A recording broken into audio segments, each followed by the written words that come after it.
Hello everyone, welcome back to Crypto Basics. In today's episode, I'm going to be showing you how to download Edge application on your Android. So let's dive into the video. First of all, open your Play Store.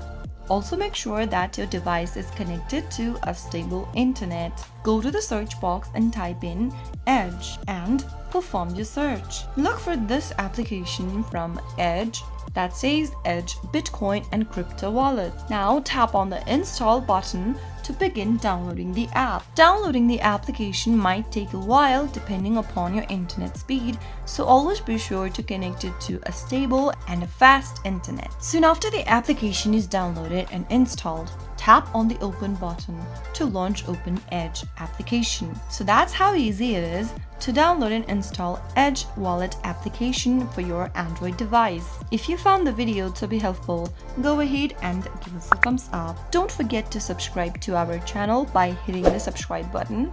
Also press the bell icon so that you'll never miss another upcoming upload from us. I'll see you again in the next episode. Goodbye till then.